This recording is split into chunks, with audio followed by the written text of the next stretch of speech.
jam jawab. Karena kita akan mengikuti etik yang tadi sudah dibangun dalam seksi dengan Pak Prabowo. Silakan kepada. Saya nggak sanggup mau sejam, Pak 15. Ya, kalau nggak sanggup 1 jam ya 5 menit saja, Pak Cawapres. Monggo silakan, Pak Anies.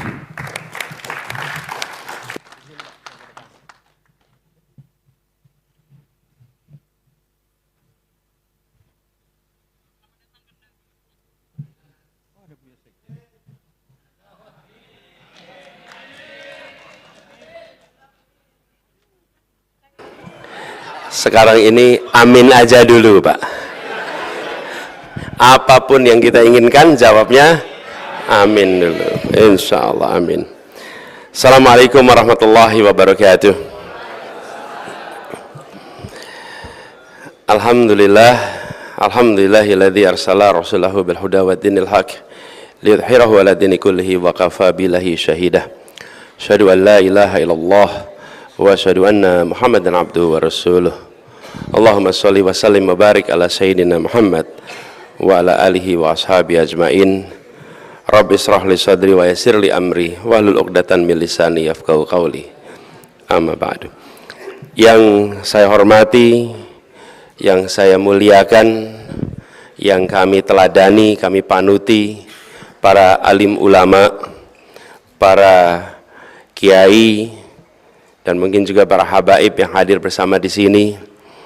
Wabil khusus pimpinan Majelis Ulama Indonesia dan seluruh jajarannya, juga Dewan Pimpinan MUI Provinsi se-Indonesia, serta para ketua dan para perwakilan ormas Islam keseluruhan yang hadir bersama di sini, yang tanpa mengurangi rasa hormat tidak tersebut nama satu persatu, tapi semua kami muliakan dan kami sampaikan salam ta'zim untuk semua. Pertama, saya ingin menyampaikan rasa terima kasih kepada steering committee, organizing committee yang telah berbaik hati untuk memberikan kelonggaran waktu pada kami yang semalam mengalami persoalan yang agak personal tapi tipikal Jakarta. Jumat sore hujan dengan segala macam kompleksitasnya, ya, karena kebetulan ke wilayah di luar Jakarta. Tapi alhamdulillah malam hari ini mendapatkan kesempatan untuk berjumpa langsung. Insyaallah takdirnya memang malam ini, dan insyaallah menjadi majelis yang penuh keberkahan bagi kita semua. Nah, iya. Jadi kalau sudah amin itu agak repot kita ini, Pak, nanti. Baru kali ini, Pak, ada amin diaminkan, Pak, ini, Pak. Aminnya ulama. Jadi, habis sekalian kami hormati, kami mendapatkan tugas untuk berbicara tema yang tadi disampaikan tentang penguatan demokrasi dan pengukuhan harmoni bangsa, persatuan. Karena itu kalau boleh izinkan kami menyampaikan beberapa gagasan utama yang juga barangkali terkait dengan apa yang akan bisa kita kerjakan sama-sama.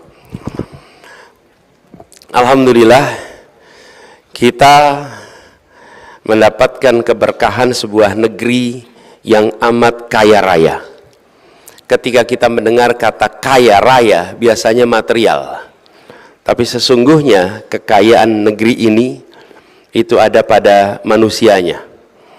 Kekayaan yang luar biasa dengan beragam budaya, suku, dan kita berhasil mendapatkan sebuah perjalanan bangsa yang kalau boleh kami sampaikan luar biasa.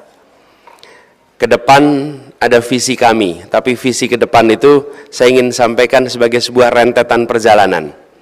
Alhamdulillah, bangsa-bangsa di Nusantara ini, karena orang dari mana-mana untuk menjadi Indonesia ditandai dengan bisa berbicara bahasa Indonesia.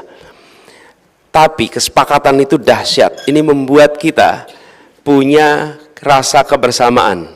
Seberat apapun konflik yang dihadapi, termasuk konflik berdarah sekalipun, ketika duduk satu meja antar pihak yang bertikai, antar suku, antar etnis, tidak diperlukan penterjemah untuk menegosiasikan perundingan perdamaian. Tidak pernah.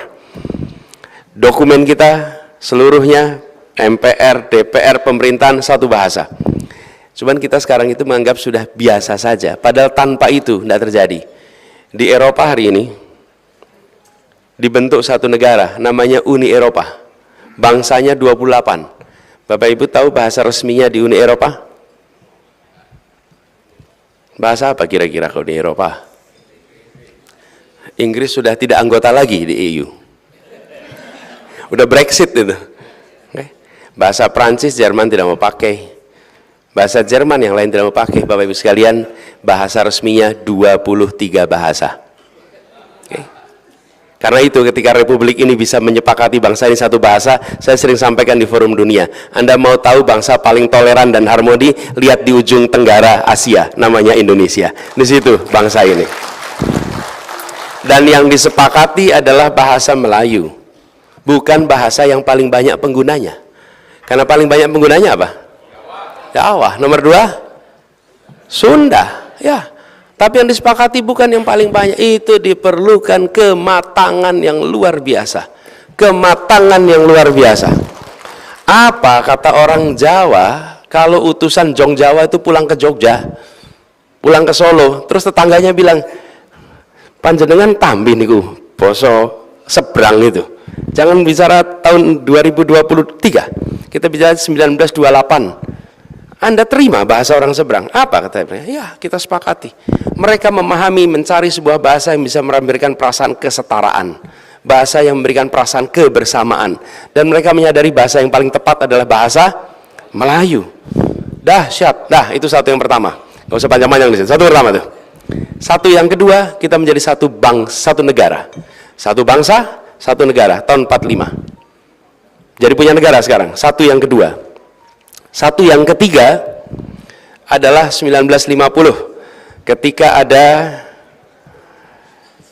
petisi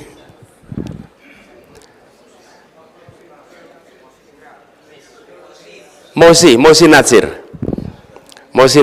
yang Indonesia kembali kepada negara kesatuan. Itu satu yang ketiga menjadi Mosi integrasi, satu negara kesatuan. Sebelumnya yang namanya Republik Indonesia, ahlan wa sahlan,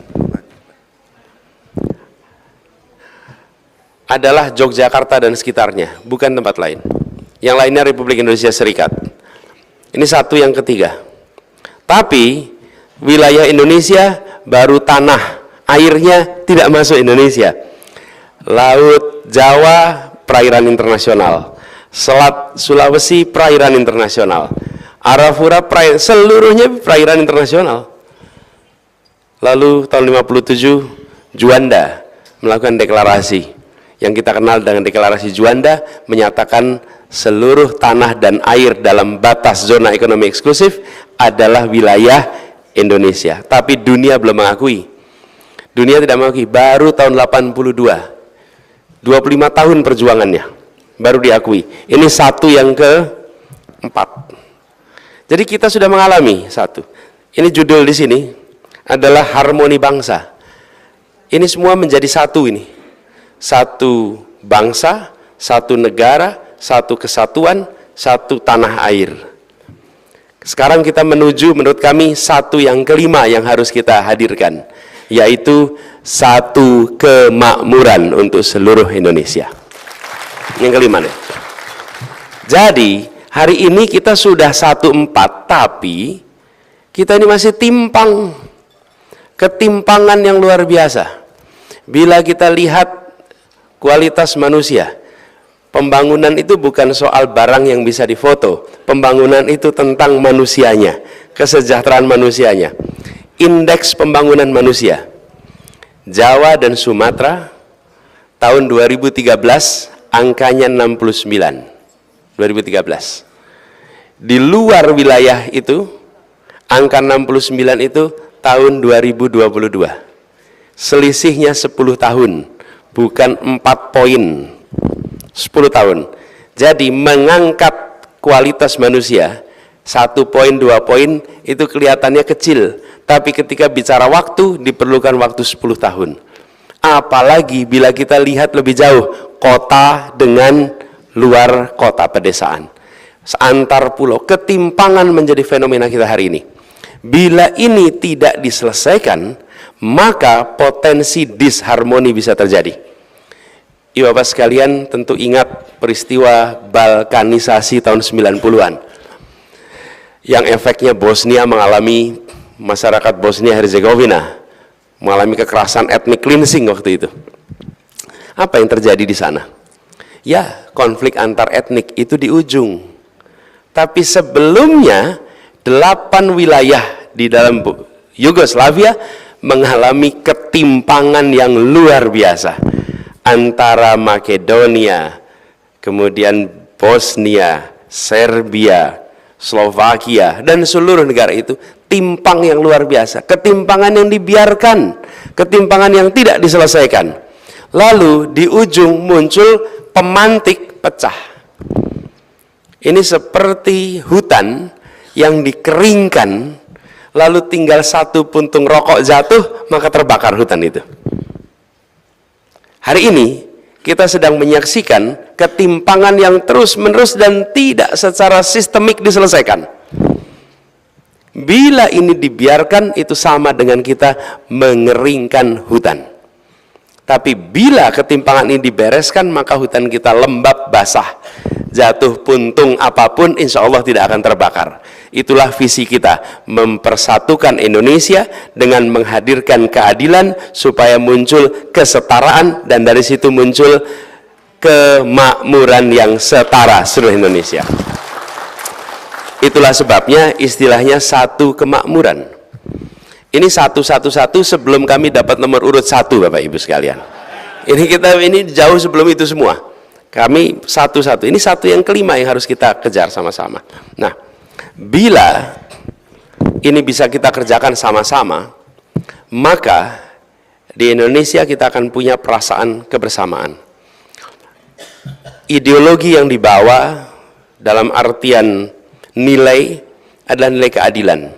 Dan ini pula yang ketika kami mendapatkan amanat di Jakarta, amanat ini kami emban dengan mengarus utamakan satu kata keadilan. Kata keadilan untuk semua aspek kebijakan. Kata keadilan, adil itu abstrak. Rasa keadilan itu konkret. Tapi kalau siapapun yang belajar filsafat pasti akan tahu, adil itu abstrak. Tapi rasa keadilan itu nyata. Nah, ketika kita kemarin bertugas di Jakarta, kami sampaikan ini nilainya nih, nilai-nilai yang dipegang apa? Nilai keadilan. Di dalam semua aspek, setiap kebijakan yang dibuat ditempelkan dengan sebuah pertanyaan. Apakah kebijakan yang dibuat menghadirkan rasa keadilan? Apakah sistem yang sekarang disusun menghadirkan rasa keadilan? Dan ketika itu dipasang, mendadak semua berpikir tentang bagaimana kebijakan jadi adil. Pendidikan. Ini pertanyaan, sudahkah kebijakan rekrutmen siswa mencerminkan rasa keadilan? Nah, itu baru mikir tuh. Ini kelihatan sekolah-sekolah bagus-bagus di Jakarta ini isinya anak-anak kelas menengah ke atas. Ini kalau didiamkan, nanti yang di bawah terus di bawah, yang di atas makin ke atas. Mau dibiarkan? Nggak boleh, karena Pak Gubernur bilang harus berdasarkan pada prinsip keadilan. Lalu mereka mencari cara supaya keadilan itu muncul. Yang agak kerepotan itu Dinas Bina Marga, Bapak Ibu sekalian. Bina Marga ngurusin apa? Jalan. Terus ketika pertanyaannya, sudahkah kebijakan Bina Marga memenuhi rasa keadilan? Nah, mereka bingung, karena biasanya ngurusinnya aspal, cor-coran. Apa urusannya Pak Bina Marga sama keadilan? Sebentar, coba kita lihat. Yang memerlukan jalan itu siapa saja? Siapa yang memerlukan jalan? Seluruh warga. Pertanyaannya, warga paling banyak menggunakan alat transportasi apa? Kaki. Pertanyaannya, sudahkah kita membangun jalan untuk kaki? Belum. Ayo bangunlah jalan buat kaki sehingga timbul kesetaraan, bukan hanya jalan untuk roda, karena transportasi tak hanya berbentuk roda, sebagian berbentuk jalan kaki. Dibangunlah ratusan kilometer jalan kaki di Jakarta. Bapak Ibu sekalian, kalau jalan-jalan sekarang di trotoar-trotoar itu, apalagi kalau sekitar Sudirman, kira-kira Ancol kalah lah. Boleh jalan-jalan di situ. Mendadak kita mengubah kaki, terus apa? Sepeda, terus motor, ras, begitu dimasukkan itu. Taman, sama. Yang ngurusin taman ketika pertama kali dengar, kenapa harus adil ngurusin taman? Taman kan urusannya beli tanaman apa? Di mana urusan keadilan di sini? Sebentar, coba dilihat. Ayo peta Jakarta dilihat, di mana lokasi taman kita. Nah, ketika diperhatikan, taman-taman kita itu lokasinya daerah yang makmur-makmur. Daerah kampung-kampung, nggak ada tamannya. Lah yang lebih butuh taman siapa? Kelas menengah udah punya taman di rumah masing-masing. Yang butuh taman justru mereka yang berada di kampung-kampung padat. Dan alhamdulillah dilakukan pembangunan, kita ini membangun lebih dari 300 mungkin taman. Sehingga sekarang ini, apa yang terjadi? Dimanapun kita berdiri di Jakarta, dalam jarak 900 meter akan ketemu taman untuk rakyat di Jakarta. Dimanapun. Mendadak berubah. Tapi solusinya bukan dari saya, solusinya dari mereka. Tapi mereka harus menjawab pertanyaan saya, sudahkah memenuhi rasa keadilan? Mereka yang membuat, mereka yang punya pengalaman, mereka yang punya peta. Saya berikan guideline aja, begini. Dan mengubah konsep taman. Taman itu dalam bahasa Indonesia. Kalau dalam bahasa Inggris ada dua, Pak. Ada garden, ada park. Kalau garden itu untuk ditonton. Kalau park untuk bermain. Kota-kota selalu punyanya park. Kita selalu punyanya garden. Cirinya garden apa? Lahan besar rumput, ada tulisannya, dilarang menginjak rumput. Lah terus anak keluarga miskin boleh main di mana kalau anak keluarga miskin tidak main di atas rumput yang dimiliki negara? Nanti rusak, tanam lagi. Nanti kotor, dibersihkan. Bayangkan lahan sebesar Monas itu tidak boleh diinjak-injak untuk anak kecil bermain dari kampung-kampung sekitar Senen, Gambir yang padat yang mereka tidak punya tempat bermain. Diubah itu semua dari garden jadi park, jadi tempat bermain buat anak-anak seluruh unsur masyarakat Jakarta. Berubah. Jadi sekalian yang saya ingin sampaikan dari pengalaman kami, kepemimpinan itu makin besar organisasi yang dipimpin, makin banyak orang yang harus dipimpin, maka makin mengandalkan nilai. Makin sedikit yang dipimpin, makin mengerjakan kerja praktis. Kalau saya bertugas memimpin 25 orang, maka 25 orang satu-satu saya beri tugas. Anda tugasnya ini, Anda tugasnya ini, Anda tugasnya 25 orang. Begitu saya memimpin 250 orang, maka saya akan bikin struktur organisasi. Saya akan menyusun alur kerja, saya akan menyusun target-target, sehingga 250 orang yang berada dalam tanggung jawab saya akan menjalankan tugasnya sesuai dengan misi organisasi. Tapi ketika saya harus memimpin 200.000 orang, seperti di Jakarta, maka saya tidak bisa memimpin dengan memberi tugas satu-satu, saya tidak bisa memimpin dengan bikin struktur organisasi, saya harus memimpin dengan menunjukkan ini nilai yang dipegang, dan nilai itu diterjemahkan oleh semua yang memimpin 250, diterjemahkan oleh semua yang memimpin 25 orang, sehingga menjadi sebuah arah organisasi, berbasis pada nilai, berbasis kepada value, itu yang kita pegang. Jadi, reform yang dilakukan bicara tentang keadilan. Nah, ini juga yang menghasilkan harmoni. Karena kami meyakini bahwa harmoni, kedamaian tidak ditandai dengan tiadanya konflik. Harmoni, kedamaian itu ditandai dengan adanya rasa keadilan. Ketika ada rasa keadilan, di situ ada persatuan. Kalau ada contoh sebuah bangsa, sebuah masyarakat yang bersatu dalam ketimpangan, saya rasa menarik untuk jadi pelajaran. Nggak ada. Bersatu dalam ketimpangan, nggak ada. Selalu bersatu dalam keadilan. keadilan. Dan ini yang kita pegang sama-sama. Jadi Bapak Ibu sekalian, ketika kami setahun yang lalu mendapatkan amanat ini kami terima, bukan saya mendaftarkan diri, bukan saya mengajukan, saya sedang bertugas di Jakarta, lalu kami diusulkan untuk menjadi calon presiden. Saya katakan saya siap, bismillah, tapi kami ingin membawa agenda ini, agenda keadilan, ini yang ingin kami bawa. Alhamdulillah itu disetujui, dan itu yang kemudian kami akan bawa terus ke depan dengan segala macam tantangannya. Karena semenjak dicalonkan, yang mencalonkan pun punya tantangan banyak sekali. Kalau saya udah 5 tahun di Jakarta, macam-macam tantangannya itu. Tapi Allah selalu berikan jalan keluar lewat pintu-pintu yang tak terduga sebelumnya. Insya Allah ke depan juga begitu. Amin. Amin. Nah, jadi lupa saya ini mau apa nih. Amin.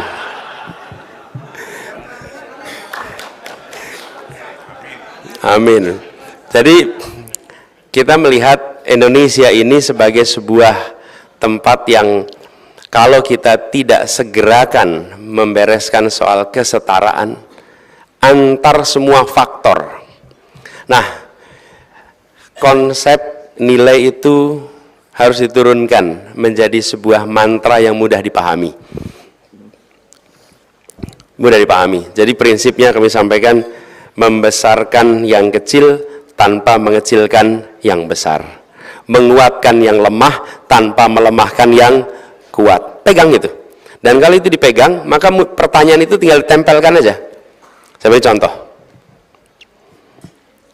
Hari ini kita menyaksikan ada begitu banyak keluarga di Indonesia yang ingin punya rumah tapi tidak bisa punya rumah. 12,7 juta keluarga yang ngantri ingin punya rumah, tidak punya rumah.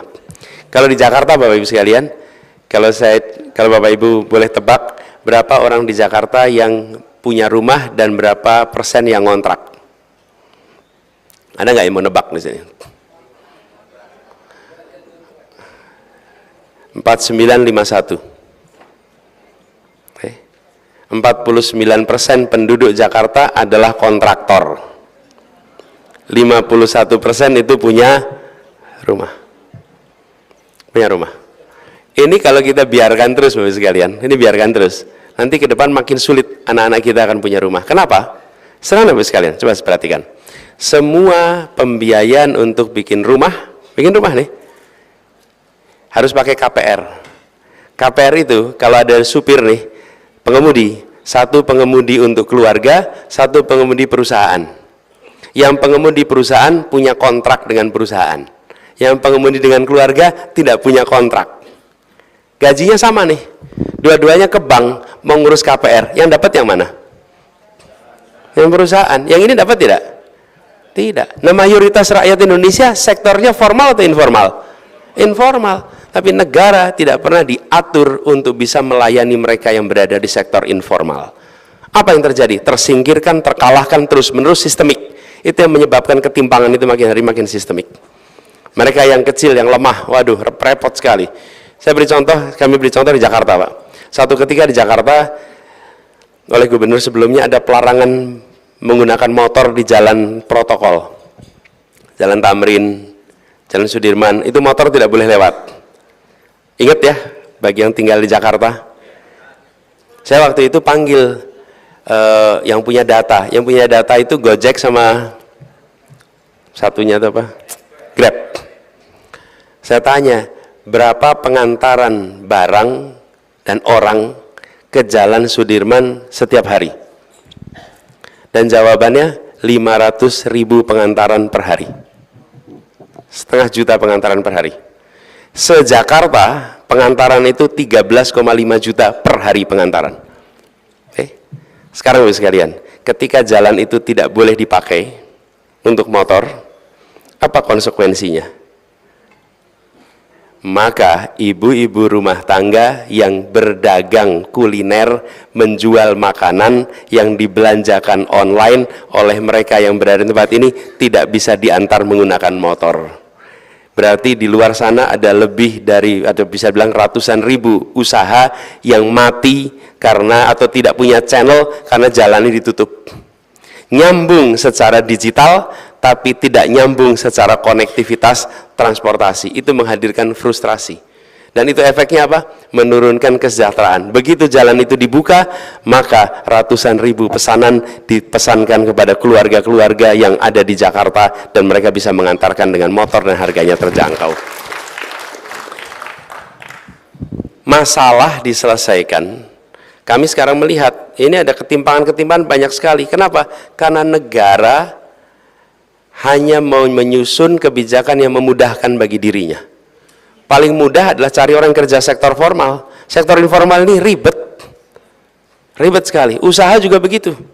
Jadi Bapak sekalian, kami melihat bila ini didorong dengan baik, maka kita bisa melakukan reform semua aspek. Apalagi kalau sudah sampai pada kebijakan pendidikan. Kebijakan pendidikan kita telah mendorong industrialisasi pendidikan, khususnya pendidikan tinggi, dengan beban biaya yang dititipkan kepada keluarga, bukan dipegang oleh negara. Bila ini kita teruskan, kebijakan ini, maka kita akan menyaksikan ketimpangan yang akan makin luas. Anak dari keluarga mampu akan mendapatkan pendidikan baik, masa depan baik. Anak dari keluarga yang kurang mampu akan mendapatkan pendidikan biasa dan terus ke bawah. Sudah gitu swasta dan negeri. Sekolah swasta dan sekolah negeri perlakuannya berbeda. Padahal kalau tidak ada sekolah swasta, tidak cukup Indonesia ini untuk mendidik anak-anak kita.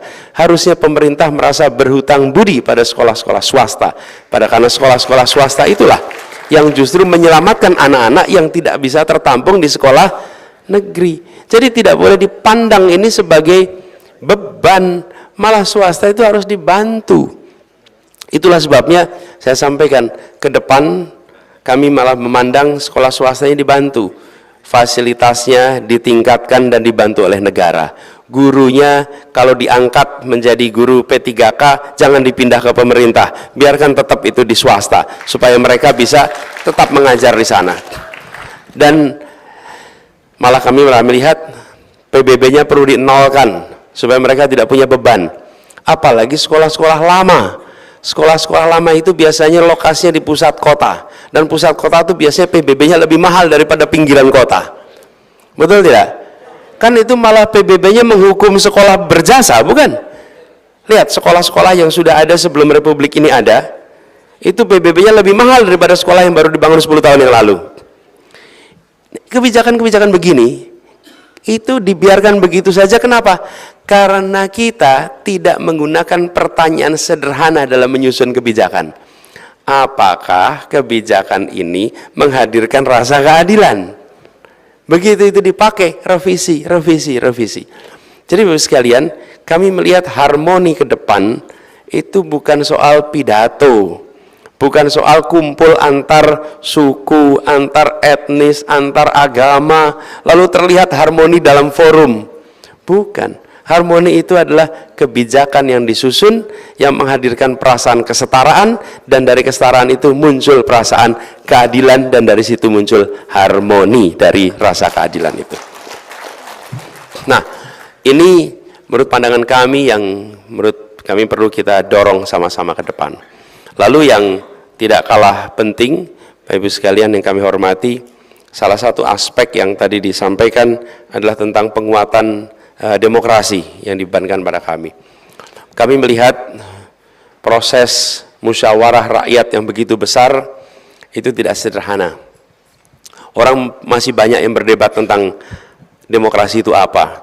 Kalau bicara demokrasi menurut ilmu politik, definisinya ada minimal, ada yang mengumpulkan definisi demokrasi dan terkumpul 564 definisi. Oke?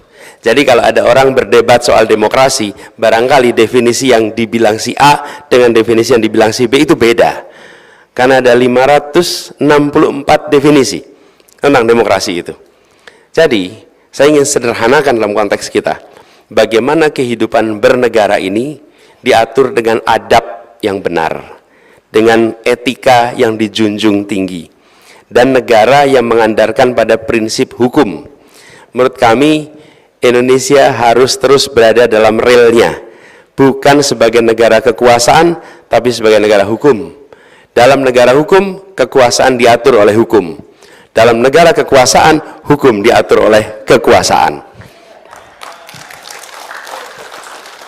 Nah, akhir-akhir ini kita melihat gejala yang agak berbeda, di mana banyak aturan-aturan yang mengalami perubahan, yang prosesnya dan kepentingannya tidak mencerminkan yang sesungguhnya menjadi aspirasi dari kebanyakan rakyat Indonesia. Betul tidak? Tidak usah tepuk tangan, tidak apa-apa. Karena sudah tahu juga kan apa yang dimaksud itu. Ya, jadi kami melihat mengembalikan dan menjaga Indonesia tetap berada di dalam koridor negara hukum, itu prioritas kita. Dengan begitu, proses musyawarah, baik musyawarah melalui penusukan suara, penusukan nama partai atau nama orang, maupun musyawarah yang terjadi di dewan, musyawarah yang terjadi dalam tempat-tempat lain, itu semua dibawa dengan menjaga etika, dengan menjaga prinsip sebagai sebuah negara hukum. Ini membutuhkan keteladanan. Ini membutuhkan keteladanan. Karena tanpa keteladanan kita akan mengalami kesulitan untuk menjaga agar negeri ini menjadi negara hukum yang kuat. Lalu, Bapak sekalian, kita punya PR yang tidak kalah penting. Indonesia bukan hanya indeks demokrasinya turun, tapi juga Indonesia dianggap turun di dalam penanganan korupsi. Korupsi menjadi satu masalah yang hari ini makin hari makin terasa besar. Menurut hemat kami, salah satu sumber utama persoalan korupsi adalah kita belum melakukan reformasi pembiayaan partai politik. Belum disentuh. Kita sudah reformasi tentang pengadaan penyelenggaraan pemilu. Dari partai yang hanya 3 menjadi partai yang bebas, sudah dikerjakan. Kita sudah reformasi hubungan pusat daerah dengan ada otonomi daerah, ada desentralisasi. Kita sudah reformasi hubungan antar lembaga negara, Presiden, DPR, MA, MK, BPK, sudah dilakukan itu. Tetapi partai politik dan pembiayaan partai politik belum direform. Apa yang terjadi? Biaya yang harus dikelola oleh partai politik dibiarkan dicari sendiri oleh partai politik. Negara tidak terlibat. Dalam kenyataannya, Bapak-bapak Ibu di sini mimpin MUI. MUI itu punya biaya operasional, bukan? Provinsi juga punya biaya operasional, bukan? Pertanyaannya, kalau tidak dialokasikan anggaran, maka harus mencari sendiri. Oke? Harus mencari sendiri. Nah, kita ini maunya tutup mata. Pokoknya partai tidak dibiayai, bagaimana Anda membiayai, kami tidak mau tahu. Konsekuensinya apa? Ya mereka kemudian partai politik harus mencari kreativitas dalam tanda kutip untuk membiayainya. Dan kreativitas ini menjadi jebakan-jebakan yang rentan kepada praktek yang koruptif. Kenapa? Kita tidak mau berterus terang bahwa nyata kita tidak mengatur dengan mengatakan, wah itu kan wilayah politik, mereka biar cari jalan sendiri. Repot Bapak Ibu. Menurut kami ini harus reformasi. Dan Indonesia bukan negara pertama. Di banyak tempat di dunia sudah menjalaninya. Bila ini kita bereskan, maka salah satu hulu dari praktek korupsi akan bisa kita kendalikan. Yang berikutnya, boleh tepuk tangan. Yang berikutnya adalah penegakan hukum. Kalau penegakan hukum, korupsi ini ada 3 potensi sebabnya. 1, korup karena kebutuhan. Yang kedua, korup karena keserakahan. Yang ketiga, korup karena sistem. Korup karena kebutuhan, gajinya hanya cukup untuk hidup 20 hari. 10 hari terakhir dia harus bagaimana? Lalu muncul tuh ruang untuk nutup. Obatnya bukan penegakan hukum saja. Penegakan hukum belum tentu menjerahkan, masalahnya nggak selesai. Ini sering saya sampaikan pada penegak hukum di Jakarta. Di Jakarta ini banyak orang melanggar, ada 2 jenis pelanggaran. Melanggar karena butuh dan melanggar karena serakah. Oke? Kalau gedung tinggi ngambil air tanah dari kedalaman 200 meter tanpa izin, itu namanya melanggar karena serakah. Oke? Tapi kalau pedagang kaki 5, itu kalau melanggar biasanya karena kebutuhan. Selama kita tidak menyelesaikan kebutuhannya, dia akan terus-menerus melanggar. Karena itu negara menyelesaikan kebutuhannya sehingga pelanggaran selesai, bukan diberikan hukuman yang berat. Hukuman berat menyelesaikan karena kebutuhannya tidak terpenuhi. Tapi kalau yang melanggar karena keserakahan, nah baru ini pakai hukuman yang menjerahkan. Ada rasa takut di situ. Dan koruptor paling takut adalah miskin atau miskin. Ada yang mengusulkan hukuman mati. Saya sampaikan, selama sistem penegakan hukum kita belum sempurna, jangan letakkan hukuman mati di sini. Karena ketika kita melakukan kekeliruan, kita tidak bisa mengkoreksinya. Jika sistem kita sudah sempurna untuk proses pengadilan dan lain-lain, nah itu soalnya lain. Tapi sebelum sempurna, maka perlu ada ruang. Bayangkan selesai 2-3 tahun kemudian muncul bukti baru, ternyata dia bukan koruptornya. Mau dikembalikan pakai apa coba? Nggak bisa. Nggak bisa. Itu sebabnya kenapa saya sampaikan dimiskinkan. Karena kita ada ruang. Jika sampai, kita ini manusia khilaf, ada ruang untuk itu.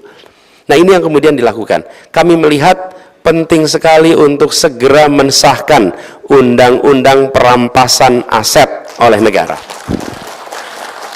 Sehingga koruptor yang kemudian KPK ini tidak boleh sekedar taat hukum.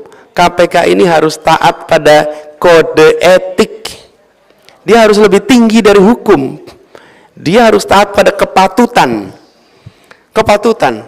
Karena itu tadi kemarin saya sampaikan bahwa bila Allah takdirkan untuk kami bertugas, maka kami akan sampaikan semua pimpinan KPK yang terpilih harus tanda tangan pernyataan akan mengundurkan diri jika melanggar kode etik KPK. Selesai.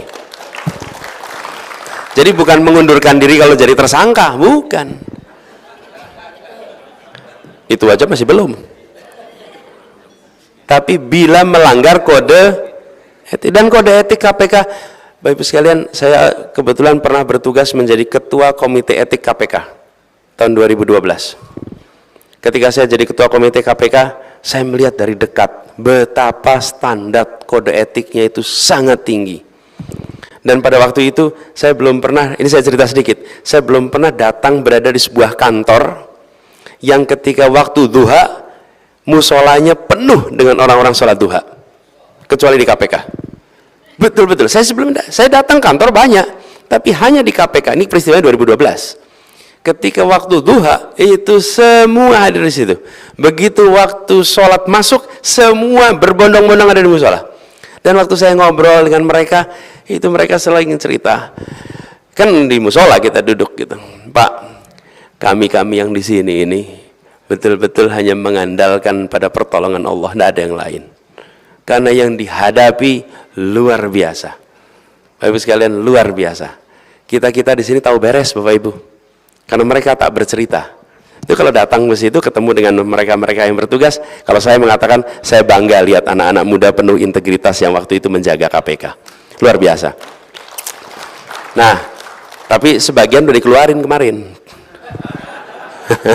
Keluarin. Ini harus dikembalikan lagi nih orang-orang yang waras-waras ini. Mereka-mereka yang pemberani-pemberani ini. Orang-orang pemberani luar biasa. Saya pernah ngobrol dengan satu orang. Saya cerita, kenapa kamu mau di KPK jadi berani? Itu saya cerita gini, Bang, saya dulu pernah tugas di polisi, dikirim ke Aceh. Kemudian ada konflik bersenjata di situ. Lalu peluru-pelurunya itu kenanya rambut saya, Bang. Bapak Ibu sekalian, coba bayangin, peluru itu kenanya rambut. Gitu. Jadi saya ini sedang dikasih bonus umur sama Allah. Kalau enggak saya udah selesai berapa tahun yang lalu. Jadi bonus umur saya ini cuma mau saya pakai untuk membersihkan korupsi di Indonesia. Tidak lebih dari itu. Izin Pak Anies. Jadi Bapak sekalian, 5 menit lagi. Ya. Jadi Bapak sekalian, yang kita saksikan apa? Sebuah badan membersihkan korupsi yang harus berisi orang berintegritas. Dan orang berintegritas itulah yang harus kita jaga agar tak berada di situ dengan kode etik yang dijaga tinggi. Jadi Bapak sekalian kami hormati, izinkan saya merangkum atas apa yang saya sampaikan. Bahwa Indonesia harus menuju satu kemakmuran.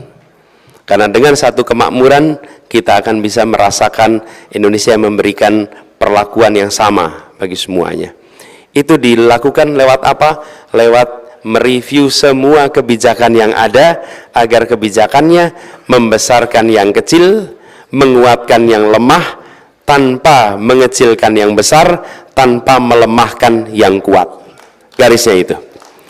Lalu di dalam proses ini semua kita menyaksikan perlunya menjaga tatanan negara ini untuk selalu berada di dalam tatanan yang menjunjung tinggi adab di dalam bernegara, etika yang dijaga, prinsip negara hukum bukan negara kekuasaan.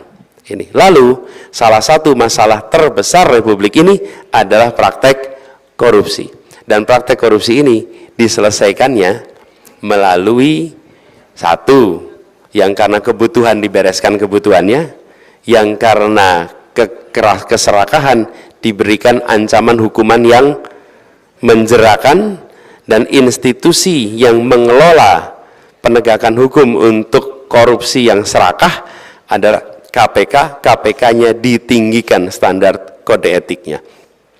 PR kita banyak. Saya hendak sampaikan pada semua, tidak mungkin kita bisa menyelesaikan seluruh masalah yang ada di Republik ini. Tapi insya Allah satu hal yang pasti, kita ingin perubahan itu bisa kita kerjakan dalam tempo yang sesegera mungkin. Itu sebagai pengantar bagi kami. Terima kasih. Kurang lebih mohon dimaafkan. Wallahu muwaffiq ila aqwamit thoriq. Nasrun minallah wa fathun qarib. Assalamualaikum warahmatullahi wabarakatuh. Waalaikumsalam warahmatullahi wabarakatuh. Kami ucapkan terima kasih atas pemaparan presentasi dari Bapak Haji Anies Rashid Baswedan, SI, MPP, PhD. Selanjutnya disilakan Pak. Sebentar dulu.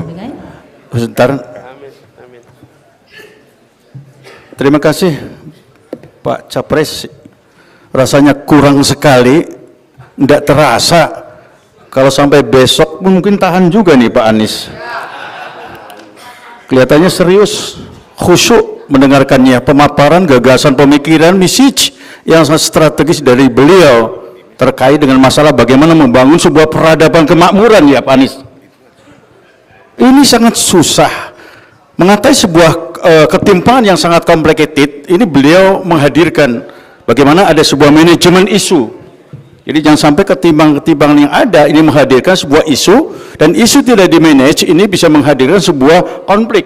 Ini Pak Pres ya, konflik kalau tidak di-manage ini bisa menghadirkan sebuah resiko, dan pada akhirnya ini resiko keluarga, ini resiko kebangsaan yang sangat complicated. Oleh karena risiko ini pun harus di-manage dengan pendekatan manajemen krisis management. Krisis yang tengah kita hadapi adalah masalah kebijakan. Ini menarik sekali. Oleh karena model kebijakan yang sangat etis, atau istilahnya yang bermartabat ya Pak Anies ya. Kebijakan polisi yang berkualitas, yang bermartabat, yang memberikan makna dan kesejahteraan untuk kita semuanya. Masalah korupsi juga ini menarik. Mungkin rasanya bisa dilanjutkan Pak Anies pada sesi yang akan datang. Mungkin ada forum khusus, karena kelihatannya ini dari wajah-wajah mereka ini menunggu kapan bisa ketemu lagi Pak Anies. Oleh karena itu kami atas nama panitia mohon maaf tidak memberikan kesempatan untuk para kiai-kiai sekalian untuk bertanya persis sebagaimana juga capres yang sebelumnya juga kita tidak berikan kesempatan untuk bertanya karena masih ada tugas untuk menyusun rapat lagi nih Pak Anies. Mungkin ini insya Allah selesai ya jam 12 atau jam 1 atau mungkin jam 3 langsung tahajud kita. Saya kira itu saja, terima kasih dihadir di depan kita. Ini Pak Anies, Pak Pres, ini ada Waketum Kiai Haji Dr. Marsudi Suhud. Ada saya didampingi oleh dua profesor, Profesor Utang, Komisi Pengkajian, nanti dikaji apa yang disampaikan oleh Pak Anies, kemudian Profesor Danoto, ini sejarah badan Islam, ada Buya Sekjen, ya Buya Amir Shah Tambunan. Atas nama ya ada Prof Amani juga, dan atas nama panitia mohon maaf Pak Pres, calon Pres, kalau mungkin ada tata tutur ucap yang kurang berkenan bagi kita semuanya. Mari kita berikan aplaus yang luar biasa kepada Anies Baswedan.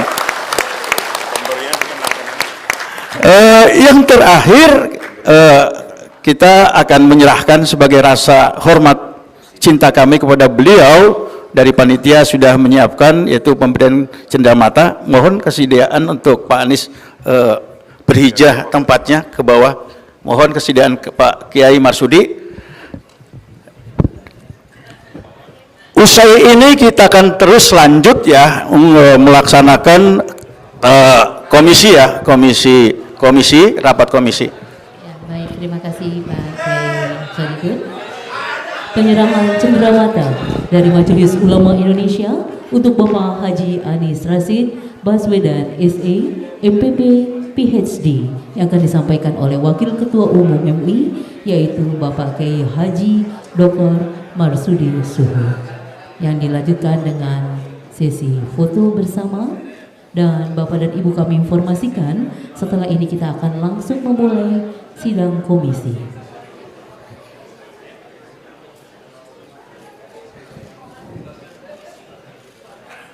Sekali lagi kami ucapkan terima kasih atas partisipasi dan kehadiran Bapak Anies dalam acara Musyawarah Kerja Nasional ketiga Majelis Ulama Indonesia, meningkatkan hikmat Majelis Ulama Indonesia untuk kemanusiaan, kebangsaan, keadilan, dan kesejahteraan.